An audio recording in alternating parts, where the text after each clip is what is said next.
ጥይት ነው እና መኪናዬ በጥይት ተደበደበ። እኔም ውስጥ ነበርኩኝ። እኔና በልጁ በሾፌሩ መቀመጫ መሃል ነው ጥይቱ የወደቀው። በመጨረሻም አባታችን ብፁዕ አቡነ ናትናኤል ከሞት መትረፋቸው የተሰማ ሲሆን በአሁኑ ሰዓት የብዙሃኑን ትኩረት ስቧል። አባታችን ምንድነው የገጠማቸው? እንዴት ተረፉ? አብረን እንመለከተዋለን። አርሲ ሰላም ነው። አርሲ የልማት ሀገር ነው። አርሲ ተፋቅሮ ተዋዶ አብሮ የሚኖር አብሮ የአርሲ ዞን አመራር አርሲ ሰላምና ሲል መደመጡ ብዙዎችን እያስቆጣ ይገኛል።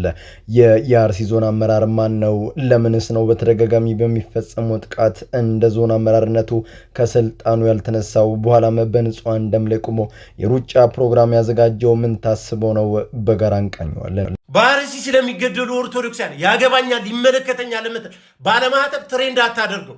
አሁን በህብረት አንድ ላይ ቆመን በመጀመሪያ ደረጃ መሆን ያለበት ስራችን ይህ ግለሰብ ከአርሲ ምድር ከስልጣኑ መነሳት አለበት። እግዚአብሔር ይመስገን፣ እግዚአብሔር ይመስገን። ዳችሁኝ አገዛችሁኝ እንድፈታ አስተዋጽኦ ያደረጋችሁልኝ ሰዎች እግዚአብሔር ዘመናችሁን ቤታችሁን ይወጣቻለሁ። በሌላ በኩል የምንወደውና የምናከብረው ወንድማችን ዮኒ የሰማዕቷና የሐሰተኛ ነቢያቶች የራስ ምታት ብሎም የባለስልጣናቱ ትኩሳት አቤል አቡና በመጨረሻም ከእስር ተፈቷል። በዙሪያም መረጃዎችን ሰጣችኋለሁ። دورة 600 پشمرگه كانوا በመጨረሻም በኢራቅ የሚገኘው የኦርቶዶክሲያን ብርጌድ በኢትዮጵያ ለሚኖሩ ባለማተቦች እጅግ በጣም ወሳኝ የተባለ መልእክትን አስተላልፏል። የኢራቅ ኦርቶዶክሶች ምን አሉ? በጋራ እንመለከተዋለን።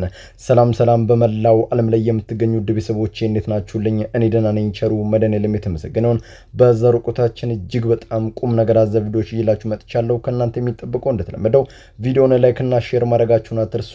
እዳዩ ወደለት ቪዲዮ እግዚአብሔር ይመስገን። የረዳችሁኝ አገዛችሁኝ እንድፈታ አስተዋጽኦ ያደረጋችሁልኝ ሰዎች እግዚአብሔር ዘመናችሁን ቤታችሁን ይወጣቻለሁ።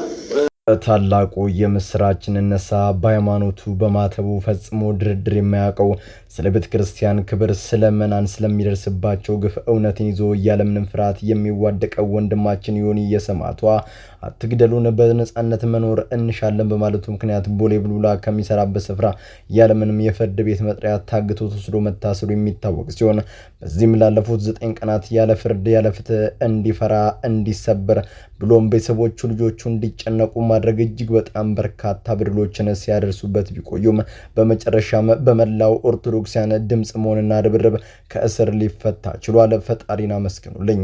በመቀጠልም የሐሰተኛ ነቢያቶች ራስ ምታት የሆነው ወንድማችን አቤል አቡናም ከእስር የተለቀቀ ሲሆን በመጨረሻም ድምጽ የሆኑት ኦርቶዶክሲያን ወንድሞቹን ከልብ አመስግኗል።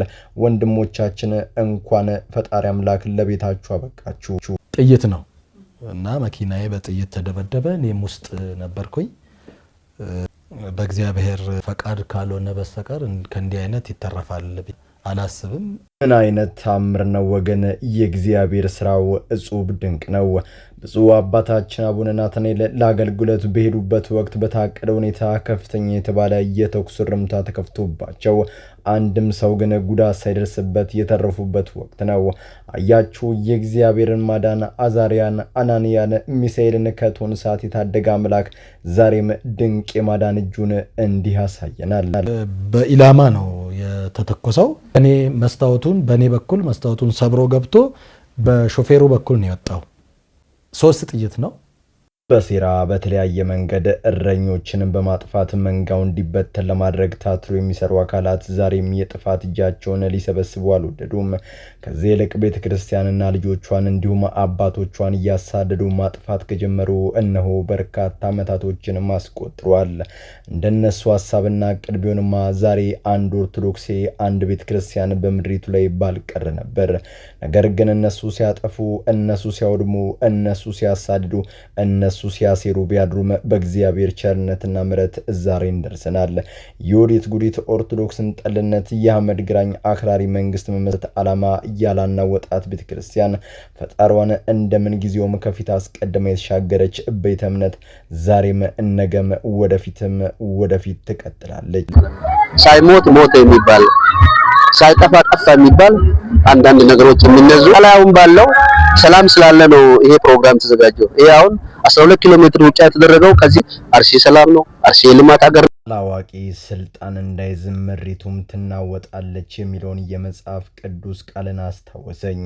ይህ በቪዲዮ መግቢያ ላይ የተመለከታችሁት ግለሰብ የአርሲው ዞን አመራር ውሃብያው የአክራሪው ክንፍ መሪው ኢብራሂም አብዱል ቃድር ነው። ባለፉት ዓመታት እሱ በሚያስተዳድረው ዞን አርሲ ውስጥ ያልተፈጸመ ግፍና ሰቆቃ የለም ብል ማገነን አይሆንብኝም።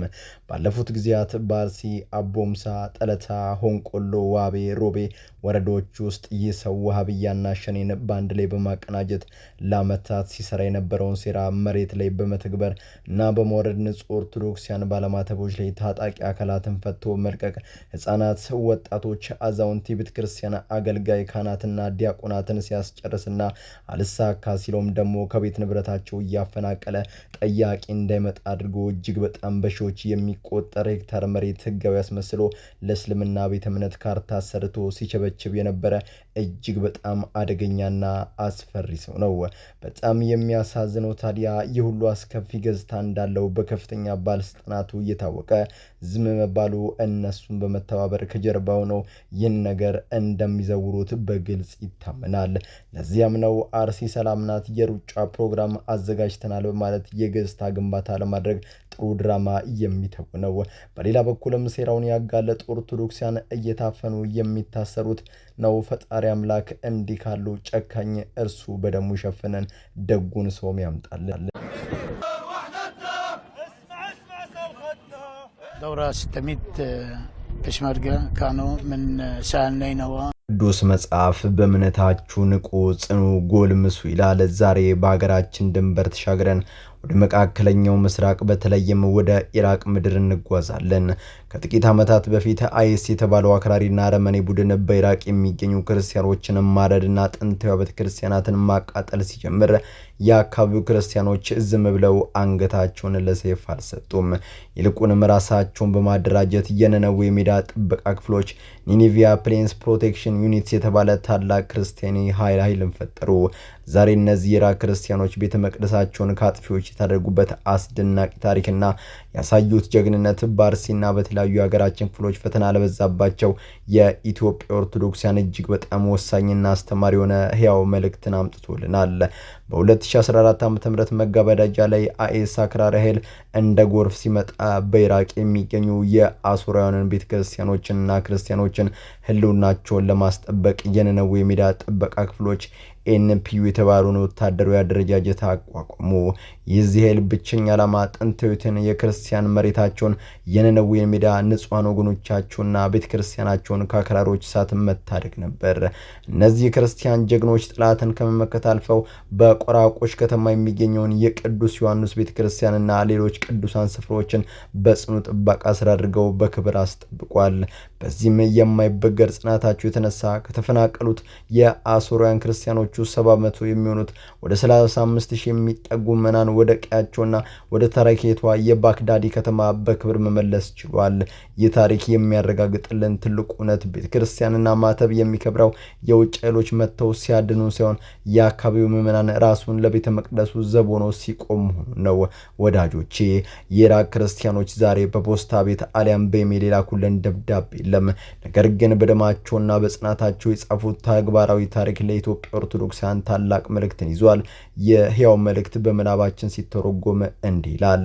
እኛ በነነዌ ሚዲያ ላይ አክራሪዎች አንገታችንን ሲቆርጡና ቤተ መቅደሳችንን ሲያረክሱ የዓለም መንግስታት የሐዘን መግለጫ ከማውጣት ባለፈ በተግባር ሊታደጉን አልቻሉም። ቤተክርስቲያናችንና ክብራችንን ያስከበርነው ራሳችን አንድ ሆነን የሞት ጽዋ ለመጠጣት ፊት ለፊት በተጋፈጥንበት ሰዓት ብቻ ነው። እናንተም በኢትዮጵያ ምድር ያላችሁ ክርስቲያኖች በተለይም በአርሲና በተለያዩ ስፍራዎች የምትገኙ ባለማተቦች ጠላት ሊያጠፋችሁ ሲመጣ ከመከፋፈልና ከፍርሃት ውጡ። የቅዱሳን ደም የፈሰባትን ቤተክርስቲያን ከጽንፈኞች ማስከበር የሚችለው የራሷ ልጅ የሆነው ወጣቱ ብቻ ነው። ማተባችሁን በጽናት ጠብቁ፣ ማንነታችሁንም አሳልፋችሁ አትስጡ ሲሉ ተናገሩ። The regions that were violated by the Islamic State group. To liberate these regions, and to defend them. ዛሬ ድንበር ተሻግረን ወደ መካከለኛው ምስራቅ በተለይም ወደ ጥንታዊቷ የኢራቅ ምድር እናቀናለን። በዚያች ምድር ላይ የአይኤስ አክራሪ ታጣቂዎች የክርስቲያኖችን ደም እንደ ውሃ ሲያፈሱ፣ ቤተ መቅደሶችን ሲያወድሙና መስቀልን ከምድረ ገጽ ለማጥፋት ሲነሱ የኢራቅ ክርስቲያኖች እጃቸውን አጣጥፈው ሞታቸውን አልጠበቁም። ከመታረድና ከመሰደድ ይልቅ መስቀላቸውን በአንድ እጃቸው መሳሪያቸውን በሌላ እጃቸው ይዘው የራሳቸውን የክርስቲያን ብርጌድ አቋቋሙ። ዛሬ እነዚህ የኢራቅ ክርስቲያኖች ከሞት አፋፍ ተነስተው እምነታቸውን እንዴት እንዳስከበሩና ከዚህ ገድላቸው ጀርባ ለኢትዮጵያ ኦርቶዶክሳውያን ያስተላለፉት እጅግ በጣም ወሳኝ የተባለ መልእክትን ይዤላችሁ ቀርቤያለሁ።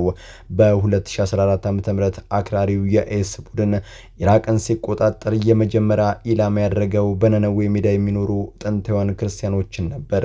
ጽንፈኞቹ የክርስቲያኖችን ቤቶች በአረብኛ ኑን ለናዝራዊ ክርስቲያን ፊደል ምልክትን እያደረጉ ሶስት ምርጫዎችን ሰጥቷቸው ወይ እምነታችሁን ቀይሩ፣ ወይ የግብር የጂዚያ ክፍያ ክፈሉ፣ አለበለዚያ አንገታችሁን ለሰይፍ ስጡ አሏቸው። በመቶ ሺዎች የሚቆጠሩ እምነታቸውን ላለመክዳት ሲሉ ንብረታቸውን ጥለው ሲሰደዱ አብያተ ክርስቲያናት በሳት ጋዩ፣ ጥንታዊ ቅርሶችም ወደሙ። ነገር ግን ታሪኩ በስደትና በሞት ብቻ አላበቃም። የኢራቅ ክርስቲያን ወጣቶች እስከ መቼ ቤተ መቅደሳችን ሲፈርስና እናቶቻችን ሲዋረዱ ዝም ብለን እናያለን በማለት ታላቅ መንፈሳዊ ቁጣን አስነሱ።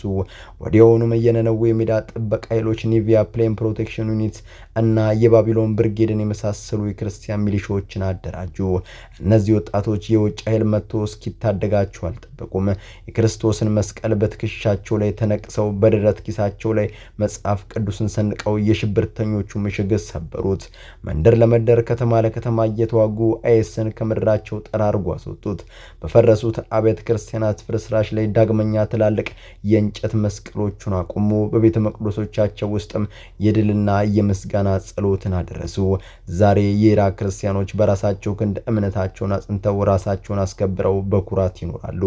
ታዲያ የኢራቅ ክርስቲያኖች የትግል ታሪክ ዛሬ በፈተናና በመከራ ውስጥ ለምትገኘው በአርሲና በተለያዩ አካባቢዎች በጽንፈኞች ለምትጠቃው የኢትዮጵያ ኦርቶዶክስ ተዋሕዶ ቤተክርስቲያን የሚያስተላልፈው እጅግ ጥልቅ የሆነ ሕያው መልእክት አለው። የዚህ ትክክል አስተማሪ መልእክት ሶስት መሰረታዊ እውነቶችንም ያነግባል። የመጀመሪያው መልእክታቸው ጠባቂ እስኪመጣላችሁ አጠብቁ። ጽንፈኛ ኃይል ቤተክርስቲያንን ለማፍራስ ሲመጣ የጸጥታ ኃይል ወይም ሌላ አካል መጥቶ ይታደገኛል ብላችሁ ተስፋ አታድርጉ። የቤተክርስቲያኒቱ ዋነኛ ጋሻ ራሱ ምዕመኑና ወጣቱ የሰንበት ትምህርት ቤት ተማሪው ነው። መንፈሳዊ ጀግንነት በተግባር መገለጽ አለበት ይላሉ። ሁለተኛው መልእክታቸው ከሞት በኋላ ትንሣኤ ያለ። ምንም እንኳን ቤተ መቅደሶች በእሳት ቢጋዩም ንጹሐን ደማቸውን ቢያፈሱም አንድነቱን ጠብቆና ማተቡን አጽንቶ ለሚታገል ህዝብ በመጨረሻ ፍርስራሹ ላይ መስቀልን ዳግም መትከል ከሞትም በኋላ ሕያው ሆኖ መቀጠል የሚያቀር የክርስቲያኖች የተስፋ ቃል መሆኑን አሳይቷል። ሶስተኛው መልእክታቸው ለጥላቻ ሳይሆን ለህልውና መቆም። ብረት ያነሱትና የተደራጁት ሰውን ለመበደል ሳይሆን እምነታቸውን፣ ክብራቸውንና የነገ ትውልድን ማንነት ከጥፋት ለመታደግ ነው። የእውነተኛው የሰማዕትነትና የጀግንነት ሚዛን ነው።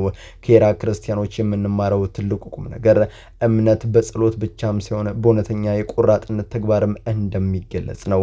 ዛሬ በአርሲ፣ በሻሸመኔ፣ በባህር ዳር እናም በመላው ኢትዮጵያ የሚገኙ ኦርቶዶክስ ተዋሕዶ ቤተክርስቲያን ልጆች እያሳያሉ የጽናት መንፈስ ከነዚህ የኢራቅ ጀግኖች ታሪክ ጋር በእጅጉ ይመሳሰላል። ጽንፈኞቹ ቤተክርስቲያናትን ቢያቃጥሉም ክርስትናን ግን ከልባችንና ከምድራችን ሊነቅሉት ከቶ አይችሉም።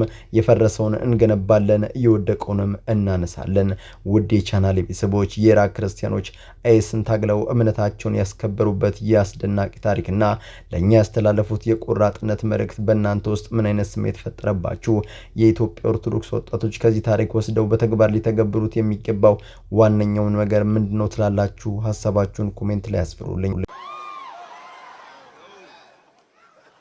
በመላው ዓለም ላይ የምትገኙ ውድ ቤተሰቦቼ ዛሬ እናንተን ያስተምራሉ፣ ይጠቅማሉ፣ መረጃ ምናሉ ብዬ ያሰብኳቸውን ቪዲዮዎች በዚህ መልኩ አቀርብኩላችሁ።